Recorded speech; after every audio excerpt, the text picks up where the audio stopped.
अरे कोई सरकार यहाँ पर दर्शन नहीं दिया। हम लोग आज पुलिस गए, ऐसे ही हमें करते और ऐसे झेलते। कोई नहीं हमारे देखभाल करने वाला है। इस संसार में तार कांटा लगा है, बांस लगा है, हर लगा कोई चीज की। हम कैसे जाए परस्पर बाजार को? ये क्या जेल में रह रहे हैं आप लोग? हम जेल से ज्यादा है साहब, हमका हमको जेल से ज्यादा है। काजी कहाँ है? भगवान बैठे, काजी कहाँ गवर्नमेंट बैठे, काजी कहाँ नेता बैठे, काजी कहाँ की क्या है? हमारे देखिए कोई नहीं है, हम मर जा रहे हैं। यहाँ कोई हमारे ऊपर भाई नहीं पीछे डालने वाला। हम कहीं निकल नहीं सकते हैं, कोई सूरत से नहीं निकल सकता है। हम जेल है, कारावास है। हमको कोई मिट्टी हो जाए तो ले जाने का रास्ता हमको नहीं है, कोई पूछने वाला नहीं है। बरसात में छाती पानी, गटी पानी, कमर पर पानी हमारा ऐसा होता है। कोई सूरत से द्वारे पर एक टुकड़ी पाटिया वही बसर करी जाए हमारे नहीं है। चारपाई पर लेकर जब जाए थे हाईवे पर कोई सूरत से, तब वहाँ से लाए थे परसपुर रगड़गंज, तब कोनो भी जाए थे जिया नहीं मर गया। 2022 के विधानसभा चुनाव में जीत का दम भरने के लिए सारी पार्टियों का सिर्फ एक ही मूल मंत्र है और वो है विकास। विकास के नाम पर हर एक पार्टी वोट मांग रही है और सबका ये दावा है कि वो जब सत्ता में रही या वो अगर सत्ता में आती है तो विकास करेगी। आज हम आपको गोंडा के कर्नलगंज विधानसभा के एक ऐसे गांव का दृश्य दिखाएंगे जो कई सालों से मुद्दा तो है, लेकिन आज तक इस मुद्दे का कोई हल नहीं निकल पाया। हम इस समय आए हुए हैं परसपुर के डेहरास गांव के जगुई मजरा में। आपको बता दें कि ये वही गांव है जो जब बाढ़ का सीज़न चालू होता है तो पूरा का पूरा जो गांव है उसका जो रास्ता है वो पूरी तरीके से पानी में डूब जाता है और लोगों को यहाँ पे आने जाने के लिए कमर तक के पानी में तैर के आना जाना पड़ता है। गांव जाने के लिए सबसे बड़ी बात यह है कि हम 21वीं सदी में जी रहे हैं और इस 21वीं सदी में जहाँ सड़क, बिजली, पानी हर आदमी के लिए उपलब्ध है, हर जगह उपलब्ध है, वहीं ये एक ऐसा गाँव है जो देश दुनिया से पूरी तरह कटा हुआ है। आप देख सकते होंगे मेरे पीछे कि ये एकमात्र रास्ता है जिस रास्ते से होकर के लोग यहाँ पे आते जाते हैं। ये पुलिया बनाई गई है और ये दरअसल बेलई नाला इसको बोलते हैं और इस नाले के ऊपर ये कुछ पाइप पड़े हुए हैं और इन्हीं पाइप से होकर के लोगों का आना जाना होता है। यहाँ से करीब 2 किलोमीटर की दूरी पर उनका गांव पड़ता है और वो गांव एक ऐसा गांव है जो पूरी तरीके से कहीं भी चारों तरफ से कहीं भी किसी भी रोड से कनेक्ट नहीं है। लोग इसी पगडंडी से होकर के आते जाते हैं। बरसात के सीज़न में ये दृश्य रहता है कि लोगों को अगर इलाज कराना हो तो उन्हें बाहर कमरा किराए पे लेकर के रहना पड़ता है, तब जा कर के कहीं वो इलाज करा पाते हैं। गांव के मैक्सिमम जो परिवार हैं वो पूरी तरीके से सिर्फ इसलिए पलायन करके यहाँ से जा चुके हैं क्योंकि यहाँ पे ना तो जाने का कोई रास्ता है ना आने का कोई रास्ता है। जो है वो बस केवल यही पगडंडियाँ हैं। आप देख सकते होंगे कि इसी पगडंडी से होकर के लोग आते जाते हैं। किस तरह से लोगों की ज़िंदगी चलती होगी, कैसे लोग यहाँ पे रहते होंगे। तकरीबन बताया ये जाता है कि 20 घरों का ये पुरवा है और सन 60 के दशक से ही जब राजा महाराजा यहाँ पे हुआ करते थे उस समय ये लोग लगान कटाते थे और इसके बाद तब से यहाँ पे लोग रह रहे हैं। लेकिन किस तरह से गुमनामी की ज़िंदगी जी रहे हैं इसका आप सीधा साधा उदाहरण देख सकते हैं कि किस तरह यहाँ पे लोग रह रहे हैं। साफ तौर पे जो स्थितियाँ हैं वो आपको साफ तौर पे दिख रही होंगी कि इस समय जो मट्टी है यहाँ की वो पूरी तरीके से अभी भी गीली है। उसका कारण ये है कि पानी जो है पूरी तरीके से सूख नहीं पाया है और ये है वो दृश्य, ये है उनके गांव को जाने का वो रास्ता जिससे हो करके लोगों का आना जाना हुआ करता है। और इसी से हो करके रोज़ाना लोग, चाहे बच्चे हों, चाहे बूढ़े हों, चाहे जवान हों, सबको इसी रास्ते से होकर के आना जाना पड़ता है। बावजूद इसके आज तक इतनी बार सरकारें बदली, हर सरकार दावा करती है, भाजपा की जो प्रदेश में सरकार है, केंद्र में सरकार है, वो भी ये दावा करती है कि हमने विकास किया है, हम विकास कर रहे हैं और आगे भी विकास करेंगे। तो आखिरकार इस गाँव का विकास हुआ क्यों नहीं? क्या कारण था?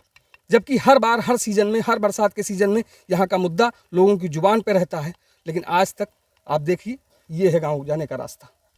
इसे आप क्या कहेंगे कि किस सदी में हम जी रहे हैं? हम कहाँ चले आए हैं? कोई पूछने वाला नहीं है, कोई देखने वाला नहीं है, ऐसे लोगों का कोई हाल चाल लेने वाला नहीं है, कोई आ नहीं सकता है। यहाँ तक कि अगर लोग साइकिल से, मोटरसाइकिल से भी गाँव पहुँचना चाहें तो नहीं जा सकते। और गाँव में रहने वाले लोगों का हाल दिखाएंगे कि आखिरकार किस तरह वो गुमनामी की ज़िंदगी गुजर बसर कर रहे हैं, किस तरह लोग रहते हैं, किस तरह अपने परिवार के साथ वहाँ रहते हैं। अगर फौरी तौर पे किसी को इमरजेंसी में ज़रूरत पड़ जाए किसी भी चीज़ की तो उसके लिए सिर्फ एकमात्र रास्ता है कि जब सुबह होगा और जब वो यहाँ से जा पाएंगे किसी तरह से, तब जा कर के उनको चाहे दवा हो, चाहे पानी हो, चाहे खाना हो, वो उपलब्ध हो पाएगा। इसलिए आप बने रहिए खबरें बोलेंगी के साथ और देखते रहिए इस गाँव की पूरी कहानी, जगुई गाँव की पूरी कहानी, जगुई गाँव के लोगों की जुबान। तकरीबन 1 किलोमीटर का लंबा सफ़र तय करने के बाद हम इस समय आप पहुँचे हैं इस समय जगुई गांव के भीतर। आप देख सकते हैं कि जगुई गांव के भीतर जो लोग हैं इन्होंने पहले से ही एक बैनर टांग रखा है जिसमें साफ तौर पे लिखा है चुनाव बहिष्कार 2022, 298 विधानसभा करनैलगंज, रास्ता नहीं तो वोट नहीं। ये पूरे जो गांव के लोग हैं जगुईपुरवा के डेहरास के, उन लोगों ने साफ तौर पे बैनर लगाया, पोस्टर लगा रखा है साफ तौर पे कि अगर उनके गांव का रास्ता नहीं होता है तो वो लोग अपना वोट नहीं देंगे। आप देख सकते होंगे कि ये दूर से आपको दिखाई पड़ रहा होगा कि इस गांव में रोड भी बनी है और ये सीसी रोड है।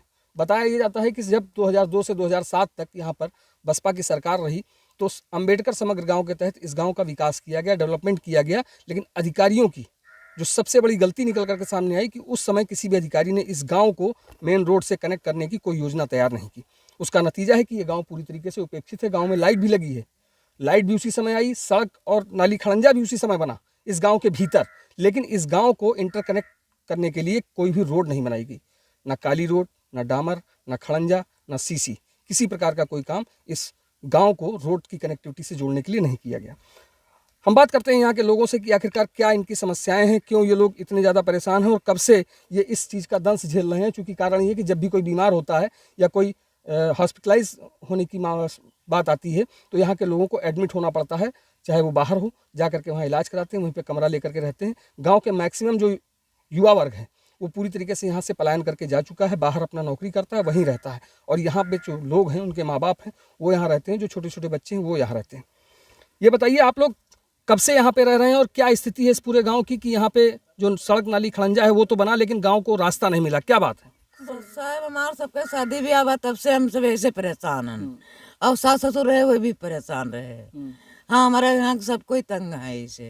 नहीं तो कितने साल से आप लोग ये समस्या? अब हमारे सबके शादी ब्याह में के पहले पुरखी पुरखा ऐसे नौबत भी गुजारे और हमारे सबके यह गुजारा है। ये बताइए 2022 का चुनाव आ गया है, गांव की उपेक्षा है, सारी सरकारें जो है विकास के नाम पर कहती हैं कि हमने विकास किया है। तो ये बताइए कि आपके गांव की समस्या का आज तक हल क्यों नहीं निकला और अगर नहीं निकला तो आगे आपकी जो स्ट्रेटजी है वो क्या रहेगी? बस ऐसा ही रहे और क्या रहे। नहीं आप लोग वोट करेंगे? नहीं वोट नहीं देंगे, हम लोग वोट नहीं देंगे। हाँ हम लोग वोट नहीं देंगे, जब हमारा रास्ता नहीं, हमारे बच्चे परेशान तो वोट क्यों दूँ? मैं नहीं दूंगी वोट, किसी को वोट नहीं दूंगे। हाँ किसी को नहीं देना है वोट। तो ये बताइए कोई आज तक आपके गांव में झांकने आया कि नहीं आया, ये देखने आया? आवत है, एक महीना वोट मांगे खोते तब आए घूम चले जाते हैं, कहीं बनवाए दे, जिताए दे, बनवाए दे, जिताए के बाद कोई बात नहीं पूछा था। नहीं तो गांव में आने जाने का कोई रास्ता नहीं है? कोई रास्ता नहीं, तो ऐसे रास्ता तो आप देख लेगा सब है। ये बताइए आप पढ़ती हैं? जी पढ़ते हैं। अच्छा तो कैसे जाती हैं? इसी रास्ते से जाते हैं और बारिश के समय नहीं जाते स्कूल। बारिश में कितना पानी हो जाता है? अरे कमर से ऊपर होता है। तो जैसा कि आप सुन सकते हैं कि कमर तक के पानी में जो बच्चे। बताइए आपका जो गांव है ये कितने सालों से पिछड़ा है, कभी यहाँ पे आज तक कोई सड़क क्यों नहीं बन पाई, क्या कारण है? साहब इतना दिन हो गया और कई पुस्त बीत गए और उससे जाकर बाप दादा हेमन ख़त्म भी हो गए। आज तक जाकर के इतने हुआ लेकिन जाकर के कोई रास्ता नहीं हुआ। आज तक कोई रास्ता नहीं हुआ, न पूरब न पश्चिम, न उत्तर न दक्षिण, कोई भी नहीं। 2002 से 2007 तक जब बसपा की सरकार रही, मायावती जी ने यहाँ पे सीसी रोड बनवाई और यहाँ पे बिजली लगवाई, इसके बाद ये जो सड़क है गांव को जोड़ने वाली ये नहीं बन पाई, क्या कारण? कारण यह है कि एक तो बरखा है, कोई रास्ता नहीं है जाने आने लिए और कोई सुनवाई नहीं करता है। कितना भी कहो कोई सुनवाई नहीं करता कि इनके लिए कोई विकास किया जाए। प्रधान से कहो तो वो कुछ सरकारें तो सब कह रही हैं कि हम विकास कर रहे हैं, हम विकास कर रहे हैं, हम विकास कर रहे हैं। तो विकास कहाँ है आप बताइए? नहीं है साहब, कोई नहीं है विकास। कहते हैं लेकिन करते नहीं है। हाँ कहते हैं लेकिन करते नहीं है। क्षेत्रीय विधायक क्या कभी आए आप लोगों का हाल चाल जानने? अरे कोई सरकार यहाँ पर दर्शन नहीं दिया। हम लोग काजी को पुष्प गए, ऐसे ही हमें करते और ऐसे झेलते, कोई नहीं हमारा देखभाल करने वाला है। इस संसार में तार काटा लगा है, बांस लगा है, हर लगा, कोई चीज की हम कैसे जाए परस्पर बाजार को, कैसे जाए बाजार को, कैसे अपने खेत से जाने चट्टी करने को जाए। बच्चे कैसे आप लोगों के रहते होंगे? अब बच्चे हमारे परेशान है। हम लोग तो हलवाई जोत के नहीं कहे सब कहे और तीर काट लाए, लेकिन लड़कियां अब नहीं कह पाती है। जो पैसा पजोरी दे वो 10 मिनट 5 जाओ तो कहते हम नहीं कर जाए, को चले जाओ भाई ले लियो, तो कहाँ खा ले हम। दादा तो ये बताइए क्या जेल में रह रहे हैं आप लोग? हम जेल से ज्यादा है साहब, हमका हमको जेल से ज्यादा है। काजी कहाँ भगवान बैठे, काजी कहाँ गवर्नमेंट बैठे, काजी कहाँ नेता बैठे, काजी कहाँ की क्या है, हमारे देखिए कोई नहीं है, हम मर जा रहे हैं यहाँ, कोई हमारे ऊपर भाई नहीं पीछे डालने वाला। जैसे क्या मतलब, जैसे जेल में जैसे लोगों को रखा जाता है, जिस तरह जेल में लाके रख दिया जाता है कि वो कहीं जा ना पाए, आ ना पाए, क्या वैसे ही रहे? वैसे ही है सरकार, वैसे ही सरकार है, हम जेल में हैं, हम कहीं निकल नहीं सकते हैं, कोई सूरत से नहीं निकल सकते हैं, हम जेल है, कारावास है हमको। कोई मिट्टी हो जाए तो ले जाने का रास्ता हमको नहीं है, कोई पूछने वाला नहीं है। बरसात में छाती पानी, गटी पानी, कमर पर पानी, हमारा ऐसा होता है, कोई सूरत से द्वारे पर एक टुकड़ी पाटिया वही बसर करी से हमार नहीं है। चारपाई पर लेकर जब जाए थे हाईवे पर कोई सूरत से, तब वहां से लाए थे परसपुर रगड़गंज, तब कोनो भी से जाए थे, जिया नहीं मर गया। अच्छा, ये गांव आज तक विकसित नहीं हो पाया, इसको रोड नहीं मिली, इसका कारण क्या है? क्या खास तौर पे ये अगर देखा जाए कि आप लोग चूंकि यहाँ पे बेसिक जो ये बाहुल्य बताया जा रहा है, ये हरिजन बाहुल्य गांव है, इस वजह से विकास नहीं हो, क्या ऐसा भी कोई कारण है? हमारे गांव में सन 62 से चकबंदी जब हुई थी, तब से चकबंदी नहीं हुई है, रास्ता बिल्कुल है ही नहीं, कोई चकरोट नहीं है। हमने मुख्यमंत्री जी को, डीएम साहब को, कमिश्नर साहब को, एसडीएम साहब को, बीडीओ को, सबको दरखास्त दिया, सबका प्रारूप है मेरे पास लिखित में। आज तक का किसी भी रिपोर्ट का कोई भी नहीं आया है कि आपके यहाँ जांच हो, रास्ता बने। मुद्दे की बात करिए, जो मुद्दे की बात है साफ तौर पे, जैसे कि ये जो गांव है ये टोटल हरिजन बाहुल है, क्या आपको लगता है कि मौजूदा जो सरकार है क्या उसकी वजह से ऐसा, या उसके पहले जो सरकारें नहीं उन्होंने विकास नहीं किया, क्या रीजन था? कहीं ये भी एक कारण तो नहीं था? हमारे यहाँ हरिजन बस्ती है, 15 गांव का, ये 15 घर का पुरवा है।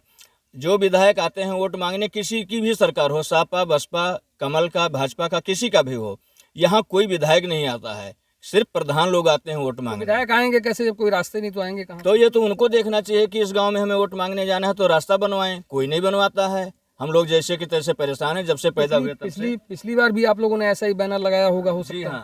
तब क्या हुआ? कुछ नहीं, कोई नहीं आया था और सरकार बन गई। अब जैसे दादा ये बताइए, बार बार सरकारें तो बनती रहेंगी, बिगड़ती रहेंगी, सब कुछ होता रहेगा, क्या आप लोग जो 21वीं सदी में जी रहे हो, क्या ऐसे ही जीने की आदत डाल ली है आप लोगों ने? साहब हमारे यहाँ हमारे होशदारी में 3 घर का पुरवा था ये, तब से हम जब समझते देखते चले आ रहे हैं। बाप दादा सबके हरवाही जोतते, अब तब कोई जोतता था, कोई बोता था, पढ़ा रहता था, वैसे वैसे आते जाते रहे, कोई ध्यान कभी कोई नहीं किया। बुढ़े लोग कोई पढ़े लिखे नहीं थे। तब से हमारा उम्र 67 साल हो गया, जब से देखता चला रहा हूँ। कोई यहाँ कोई भी अधिकारी या कोई भी आया नहीं कि तुम लोग बस वोट मांगने आएंगे, हम ये कर देंगे, हमें वोट दो, हम ये कर देंगे, हमें वोट दो। आज तक कोई नजर नहीं आया। अधिकारियों को लेकर के आप नाराज हैं कि यहाँ के नेताओं को लेकर नाराज हैं? किसको लेकर के नाराजगी आपके मन के अंदर, जिसकी वजह से ये उपेक्षा यहाँ की हो रही है? साहब चकबंदी भाई हमारे बाप से उठावला के आज नहीं बगिया, और सब एक जाए कि यहाँ हम जल चढ़ाते हैं, नौका द्वारे दे दी नहीं, और हमका जितना धमकी देते हैं, सारा चक्रोट जोते हैं, हमका बहुत परेशानी है। और हम क्या बताएं साहब, आप तो उसे जानता हो। हाँ। अच्छा ये बताइए, कोई अगर बीमार पड़ जाए या कहीं कुछ जरूरत किसी को पड़े अटेंडम, तो क्या होगा? साहब अगर कोई बीमार पड़ जाए तो चारपाई पे लेके उस नाले के उस पार जाओ, तो कहाँ पे कोई एम्बुलेंस है या कोई साधन है तो उस साधन से लेके जाओ, भरतपुर जाओ, चाहे रगड़गंज जाओ, चाहे गोंडा जाओ, एम्बुलेंस लेके जाए, यहाँ और कोई चारा नहीं है। ये कंधे पर ये बताइए मायावती सरकार में जब थी तब उसने ये सीसी रोड बनवाई, यहाँ पे लाइट लगवाई। जब ये लगवाया तो क्या उस समय आप लोगों ने ये नहीं कहा कि इस गांव को किसी सड़क से भी जोड़ा जाए? ऐसा है कि साहब ये चंद्रपुरवा के लोग जो है वही यहाँ के मालिक रहते थे, और देखकर जो आए थे वो देख दाख कर चले गए, लगवाने कह रहे थे, बिजली उधर भी नहीं ली ना, हमारे उधर आरसीसी भी नहीं है।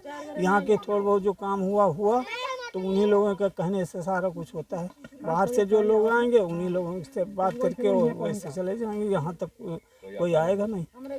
तो जैसा कि आपने देखा कि ये दबे कुचले लोग कैसे होते हैं और दबी कुचली लोगों की जुबान कैसी होती है, ये आपने साफ तौर पे समझा होगा इस गांव को देख करके। देखिए ये गांव है और ये सीसी रोड है, और इस सीसी रोड पे कई यहाँ पे और सीसी रोडें काट के निकाली गई हैं। गांव में अलग अलग जो लोग हैं वो यहाँ पे रहते हैं, उनके घर बने हुए हैं, मकान बने हुए हैं, पक्के मकान बने हुए हैं, जिसके लिए ईंटा भी आया होगा, सरिया भी आई होगी, गिट्टी मोरंग बालू भी आई होगी, किसी न किसी रास्ते से आई होगी। लेकिन इसके बाद भी इस गांव को आज तक एक अदर रास्ता नहीं मिल सका, उसका क्या कारण था। 21वीं सदी में सारी सरकारें विकास की बात करती हैं, लेकिन विकास की अगर बात की जाए तो हम किस ज़माने में जी रहे हैं, ये साफ तौर पे ये गांव उदाहरण है उस चीज़ का, जो ये बताने के लिए काफ़ी है कि आखिरकार गोंडा में विकास है कहाँ। इलाकाई विधायक क्या विकास कर रहे हैं वो भी आपने देखा होगा यहाँ से साफ तौर पे, और जो लोग हैं जो उनका साफ तौर पे कहना है, उनकी बातें आपने सुनी। अब फैसला लेना है सरकारों को, फैसला लेना है यहाँ के अधिकारियों की कि आखिरकार जो इन लोगों ने यहाँ पे रोड नहीं तो वोट नहीं का जो बैनर लगाया है, इसका आखिरकार करेंगे क्या। राजेश तिवारी, खबरें बोलेंगी।